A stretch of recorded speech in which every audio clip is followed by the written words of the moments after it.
गरीबों को उन्होंने उठाने का काम किया, आवाज़ देने का काम किया। समाजवादी लीडर जितने भी रहे, जैसे जयप्रकाश नारायण जी हो गए या लोहिया जी हो गए, कर्पूरी ठाकुर हो गए, जितने भी समाजवादी जो समाज में जिस तरीके से अत्याचार होता है और समाज को जिस तरीके से हीन भावना से लोग देखने का काम करता है, लेकिन उनका अंदाज ही कुछ और था, अलग था।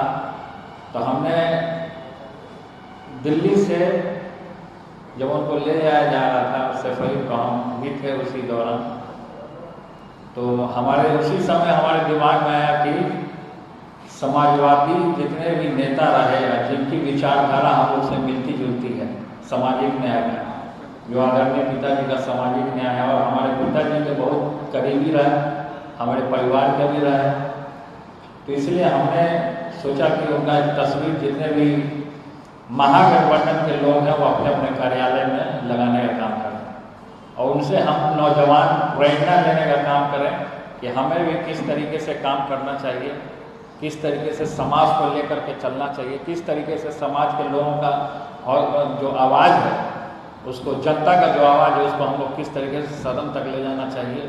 तो ये सारी चीज़ें हैं कि हम लोग नौजवानों को करना है, और हम लोग नौजवान नहीं करेंगे तो कौन करेगा।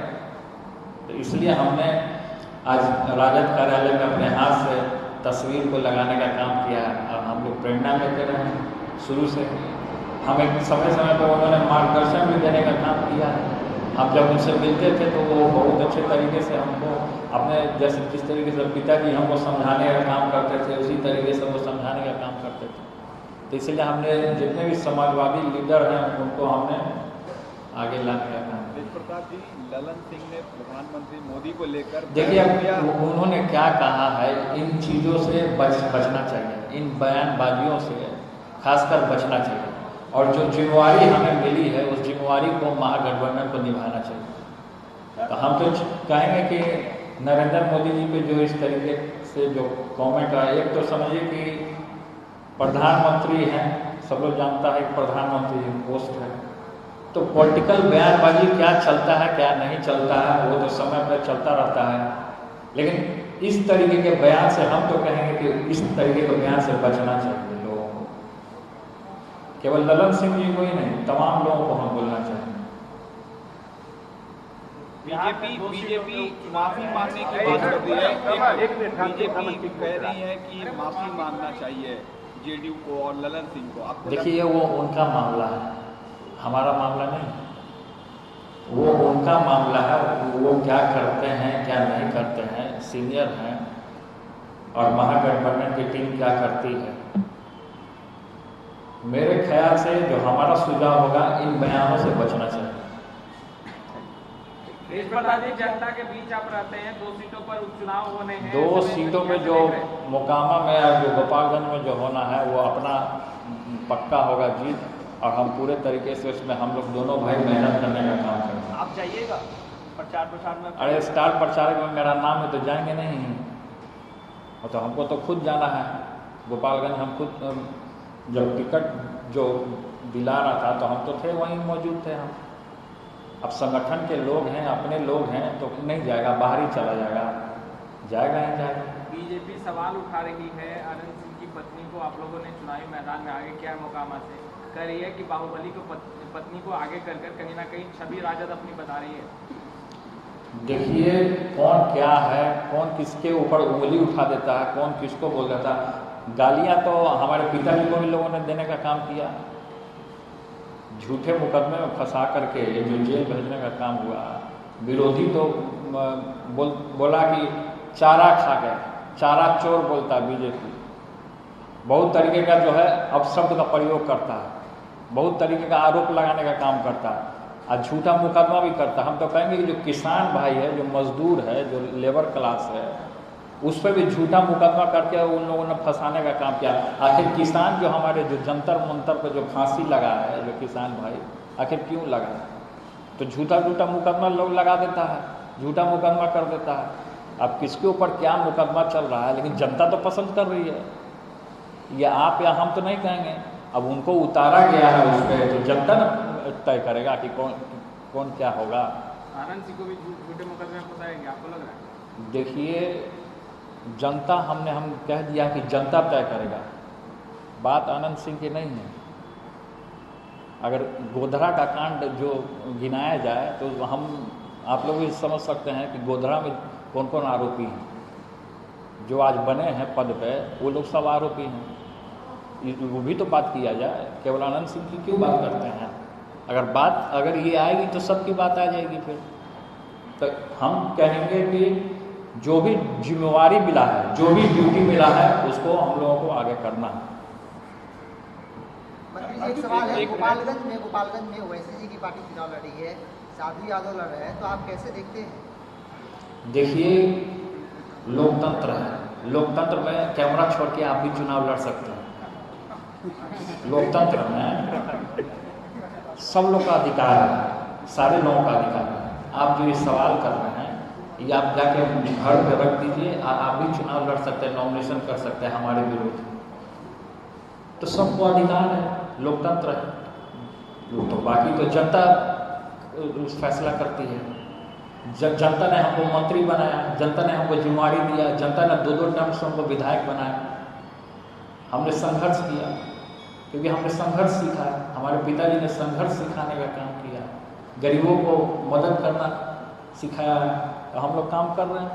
मामा साहब जो करेंगे गोपालगंज में, क्योंकि उनकी देखिए चुनाव में पहले वहाँ जाए तो हम तब तो पता चलेगा कौन क्या है। अब पैराशूट कैंडिडेट आ जाएगा, आज जो सालों साल से एड़ी छोटी एक करके जो मेहनत कर रहा है, जो खून पसीना बहा रहा है, वो तो जनता ने देख रहा है। जनता के लोकतंत्र है ना जी, राजतंत्र तो है नहीं, लोकतंत्र है। अब लोकतंत्र में तो जनता मालिक होती है। अगर जनता चाहेगी तो आपको जिता देगी, जनता चाहेगी तो हमको जिताएगी, तो लोकतंत्र है। अब तो जब होगा, जब कैंपेन में हम जाएंगे उस समय पता चलेगा। एक महत्वपूर्ण सवाल है सर, एक महत्वपूर्ण सवाल है। कल जिस तरीके से जो फैसला सामने आप पूर्व स्वास्थ्य मंत्री रहे हैं, NMCH के सुपरिटेंडेंट को लेकर, अब वो कह रहे हैं कि इस पर पहले नोटिस आना चाहिए था स्वास्थ्य विभाग की तरफ से। बिना नोटिस के देखिए, स्वास्थ्य विभाग का मामला है और वो उस पर कार्रवाई चल रहा है, नोटिस कर रहे हैं। सर, नगर निकाय चुनाव में खत्म हुआ है, उसमें भाजपा जो है आप लोगों को विरोधी बता रही है। क्या बता रही है? भाजपा विरोधी बता रही है आप लोगों को। देखिए, अभी हम तो काम कर रहे हैं, पर्यावरण से रिलेटेड जो सवाल है वो कर रहे हैं, क्योंकि जो जिम्मेवारी हमको मिला, भाजपा क्या कर रही है नहीं कर रही है, भाजपा अपने घर में कर रही है। पब्लिक के बीच में तो कुछ दिख नहीं रहा। पब्लिक ने जो भाजपा सरकार उसको नकार दिया बिहार से। हम तो भविष्यवाणी भी कर देते हैं। पिछला बार भविष्यवाणी किए थे चाचा जी का, और चाचा जी आज हमारे साथ हैं। अब फिर हम आपके सामने, और चैनल के लोग ये भी हम भविष्यवाणी कर रहे हैं, केंद्र में महागठबंधन का झंडा लहरेगा। डेंगू के बढ़ते प्रकोप को लेकर आपके विभाग को भी जिम्मेदारी दी गई है कि फॉर्म में पर्यावरण भी साफ रहे, किस तरीके से? देखिए, हम लोग अपने डिपार्टमेंट को, चाहे पॉल्यूशन कंट्रोल बोर्ड है, जो पॉल्यूशन होता है, एयर पॉल्यूशन होता है, वो भी बोर्ड हमारे अंडर में है, उसकी जिम्मेवारी हमें मिली। तो हम लोग इसमें फील्ड में काम कर रहे हैं। अब पर्यावरण में भी हम लोग काम कर रहे हैं, जल जीवन हरियाली में भी हम लोग वृक्षारोपण जहाँ नहीं है वहाँ रोड के किनारे पेड़ लगाना, वृक्षों को बचाना, तो ये सब जंगल को बचाना। क्योंकि वृक्ष अगर नहीं रहेंगे तो हम कहाँ, पीपल का पेड़ लगाना चाहिए, नीम का पेड़ लगाना चाहिए, जिससे ऑक्सीजन मिलता है लोगों को। अभी नया एक आदमी हमसे मिला कि एयर प्यूरीफायर लगाने के लिए सब जगह, तो उस पर भी हम थोड़ा सा अभी उस पर डिस्कस कर रहे हैं। उस पर भी हम बैठक करेंगे कि एयर जो पॉल्यूशन होता है, जो पूरे तरीके से फैलता है, जिससे तरह तरह की बीमारियां होती है, उसको ख़त्म करने के लिए भी हम लोग पहल कर रहे हैं। एक आखिरी सवाल, आप बहुत मुखर तरीके से और बेबाकी से अपनी बातों को रखते हैं। जगदानंद सिंह को लेकर के आपका क्या मानना है? जो खबरें चल रही हैं या जो कहा जा रहा है कि नाराज चल रहे हैं, तो क्या सच में जगदानंद सिंह नाराज चल रहे हैं? देखिए, वो जो मामला है वो पिताजी देख रहे हैं, वो क्या है क्या नहीं है जगदानंद सिंह जी का, उससे हमको कोई लेना देना नहीं है। हमें अपना काम करना है। लग रहा है कि वो नाराज आप चाहते हैं कि जगदा बाबू आए फिर से पार्टी कार्यालय? मेरी बात हुई है, बोली तो आपके सामने अभी हम लगा के कॉल करके बात कर लेते एक हैं। बार लगा दिया जाए। हमने बात भी किया है और वो बोले हैं कि हम आएंगे। वो आएंगे 10 दिन के लिए। वो बोले कि हम आपसे छुट्टी नहीं ले सकते। हम बोले हम कौन होते हैं छुट्टी देने वाले? ठीक। तो वो आएंगे।